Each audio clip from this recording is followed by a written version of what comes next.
My name is Eleanor Grant, 71 years old, retired judge of the Massachusetts State Court.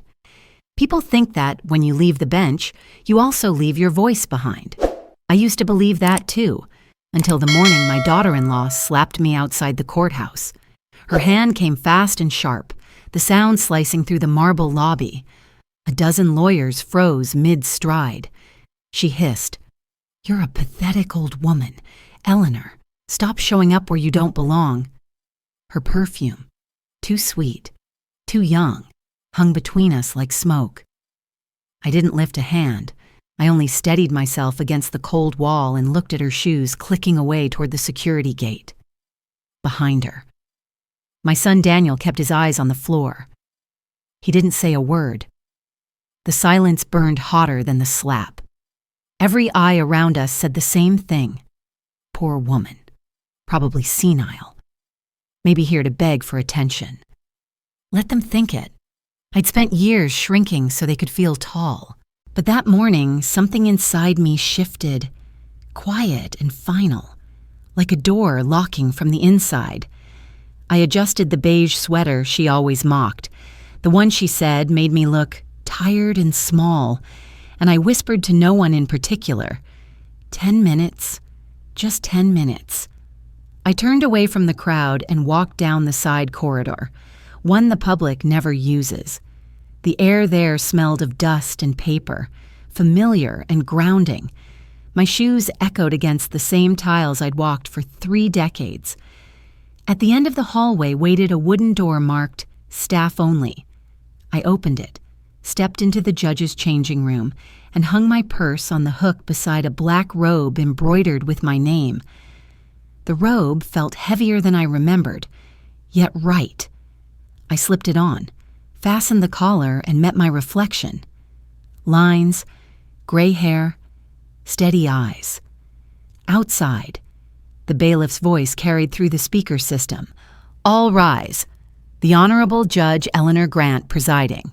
And somewhere beyond those doors, my daughter-in-law froze mid-sentence. 10 minutes were up. The door to courtroom 3 opened with a soft groan. The same hallway that had echoed my footsteps for half my life now carried them again, slower but steadier.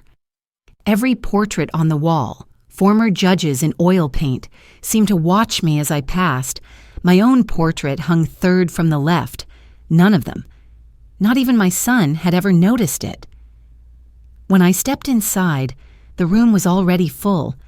The air smelled of old wood polish and nerves. On the right side, attorneys whispered over folders. In the front row, she was there. Melissa, my daughter-in-law. Perfect posture, red nails tapping against a stack of files. Her assistant leaned in to adjust something on her laptop. She didn't look up. Not yet. Daniel sat 2 rows behind her, shoulders drawn tight beneath an expensive suit.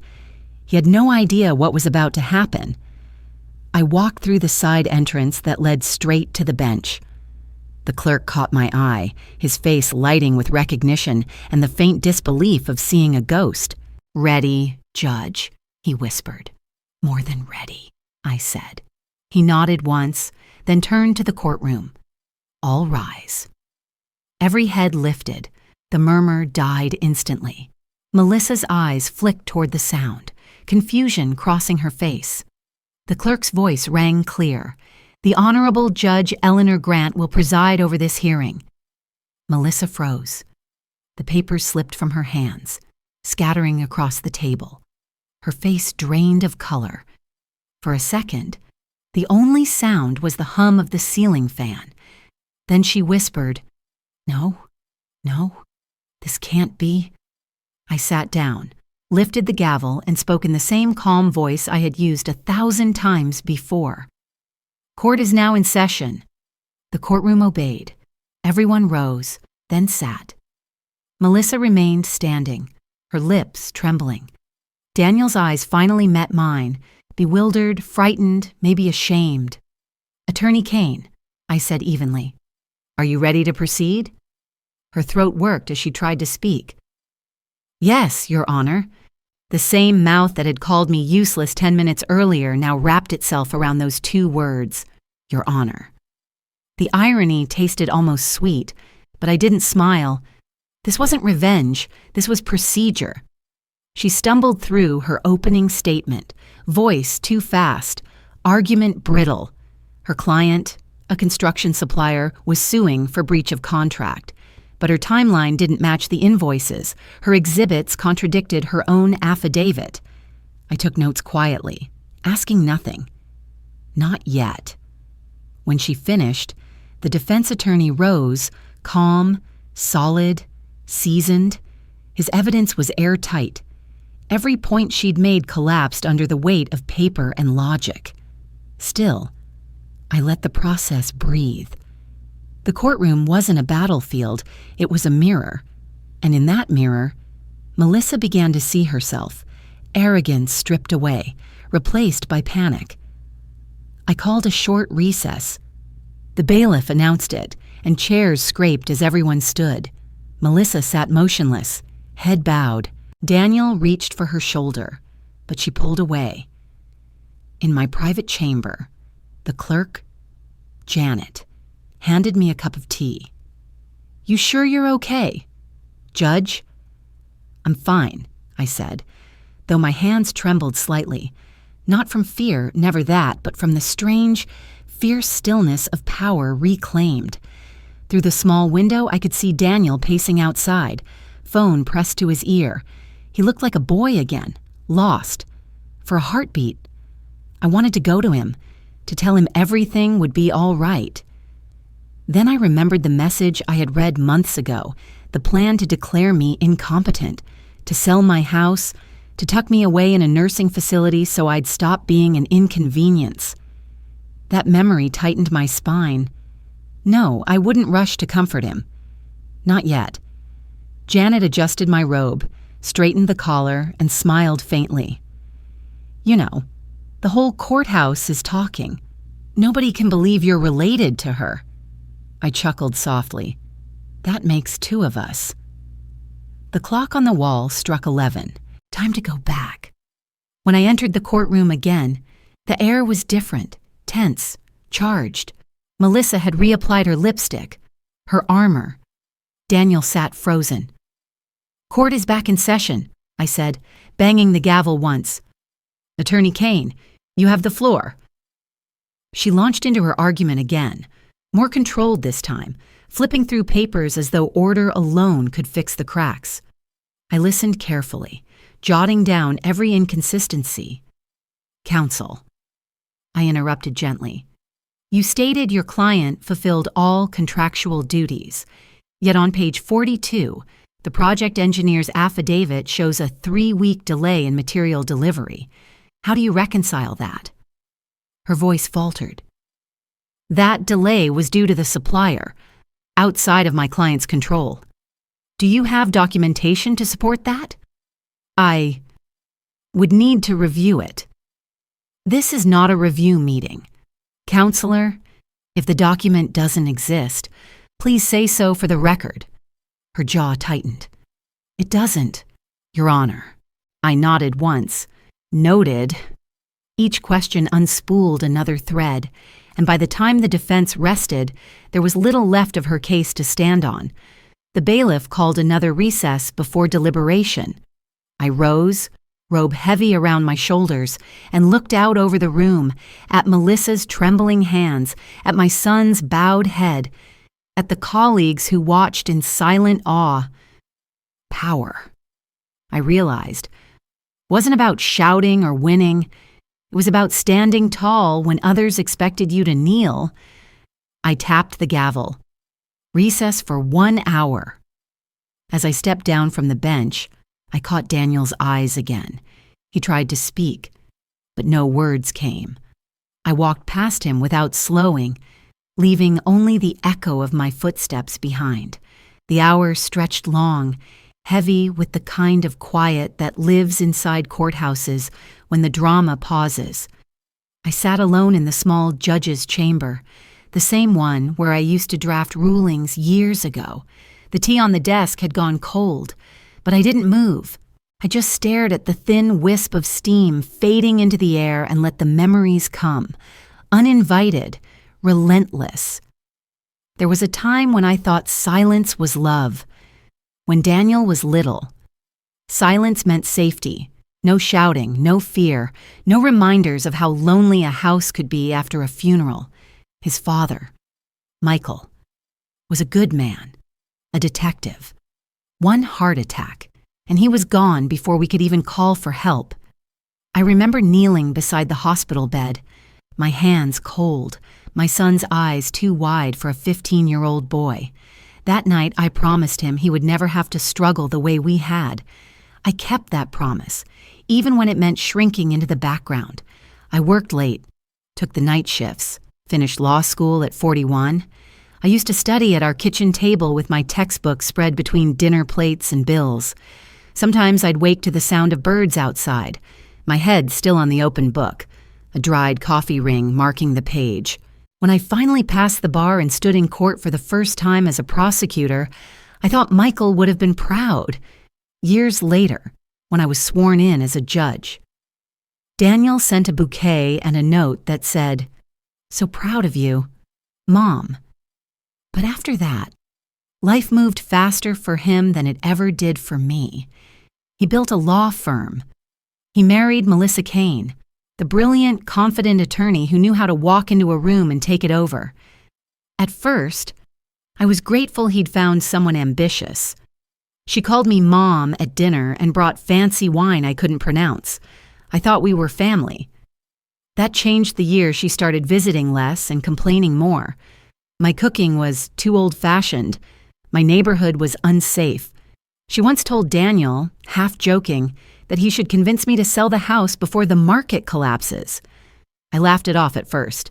Then one night, while visiting for his birthday, I found a text on his unlocked phone, one that would stay burned into my mind. "We'll say she's losing memory. Doctor's note. Easy enough. Once the guardianship is approved, the house is ours." I remember standing in his kitchen, the screen's glow cutting across my hands. The words felt like a slow punch. Guardianship. My own son. My own house. I didn't confront them. Not right away. Instead, I went home, closed the door, and sat in the dark until sunrise.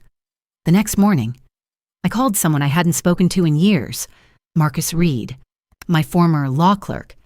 Back then, he'd become an investigator for the state bar, the kind of man who saw things people tried to hide. When he answered, I heard the old warmth in his voice. "Judge Grant, to what do I owe the honor? I need you to find something," I said, "and I need you to keep my name out of it."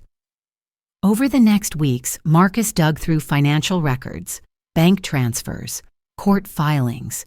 What he found was worse than I'd imagined: hidden debts under Melissa's name, loans taken out using Daniel's firm as collateral, forged signatures, missing client funds, a pattern of deceit so tight it could choke her career if exposed. But I didn't want revenge. I wanted clarity. Proof that my years of self-doubt hadn't been madness, that the woman who treated me like a burden had reason to fear the truth. When Marcus handed me the final folder, he looked almost sorrowful. "You have enough here to bury her. Judge, what do you want me to do with it?" "Nothing," I said. "Not yet." I closed the file and locked it in my desk drawer. Maybe I was still that foolish woman who thought family could heal with patience. Maybe I wanted to give Daniel a chance to wake up on his own, but he never did. He kept showing up with polite excuses, canceled dinners, empty smiles. Every time I saw him, I could hear Melissa's voice echoing through the years, sweet, sharp, victorious. Then came this morning. The summons for a civil hearing with her name on the plaintiff's line and her client's grievance attached. When I was asked to substitute for an overbooked judge, I almost said no. Then I saw her signature. Fate has a strange sense of humor. I rose from my chair and crossed the chamber to the window. Outside, The courthouse lawn shimmered in the noon light. Daniel was sitting on the hood of his car, head in his hands. Even from this distance, he looked broken, smaller than I remembered. Janet stepped in quietly. "Judge, the hour's nearly up." "Thank you, Janet." She hesitated, then asked, "Are you sure you want to go back in there? It's your family." I turned from the glass. "It was," I said softly. "Now it's a case." I picked up my notes, slid them into the folder, and straightened the robe on my shoulders. The weight didn't scare me. It steadied me. When I pushed open the chamber door, the hum of the courtroom returned, rising like a tide. Melissa was already at her table, pretending confidence, her lipstick perfect again. Daniel didn't look up. The bailiff's voice carried, "All rise." I took my seat, raised the gavel, and met Melissa's eyes. She flinched just slightly. This time, there was no mistaking it, fear. And for the first time in years, I felt calm, not victorious, just whole. When the clock struck 1, I returned to the bench. The courtroom felt smaller somehow, as if the walls themselves leaned in to listen. Every sound sharpened, the shuffle of papers, the whisper of air conditioning, the faint click of someone's pen. Melissa sat rigid, her fists clenched on the table. Daniel was pale, eyes darting between us. I took my seat, lifted the gavel, and brought it down once. "I have reviewed the evidence," I began, my voice steady. "I've read every testimony, every contract, every exhibit presented in this court." The words hung in the air. No one moved. The plaintiff, represented by attorney Melissa Kane, has failed to prove a breach of contract. The evidence shows it was, in fact, the plaintiff who violated the terms first by failing to deliver materials within the deadline specified in Clause 7, Section 3. Melissa blinked rapidly, as if the verdict were a foreign language. "Therefore," I continued, "this court rules in favor of the defendant. The claim is dismissed, and all court costs are to be covered by the plaintiff." The gavel hit the block. The sound cracked like thunder. For a heartbeat, there was only silence. Then a murmur rippled through the room. The defense attorney shook hands with his client, relief spilling across their faces. Behind them, a clerk tried to hide a grin. Melissa didn't move. Her shoulders sagged, her face ashen. Then, slowly, she lifted her head and stared at me with eyes full of disbelief and something darker, hatred. Daniel sat motionless, his hands covering his mouth. His entire world had just turned inside out. I gathered my papers and stood. "Court is adjourned." That was when Melissa snapped. "This was planned." She spat, storming toward the bench. The security guard stepped forward, but I raised a hand. "You did this on purpose. You lied to us your whole life, just so you could humiliate me now." "I didn't lie to anyone," I said quietly. "You and my son simply never asked. You pretended to be a helpless old woman." I took a slow step forward. "No, Melissa. You assumed I was... There's a difference." Her jaw quivered. The confidence she had wrapped herself in like armor was gone. All that remained was fury and fear. "You think this makes you better than me?" she whispered. "No," I said. "It makes me free." She trembled, hands shaking as if to hold back tears she refused to show. Daniel stood now, his voice breaking for the first time all day. "Melissa, stop." But she didn't. She turned on him instead. "You knew she'd do this. You've been on her side all along." Daniel's voice cracked. "I didn't even know who she was anymore." "Exactly," she hissed. "None of us did."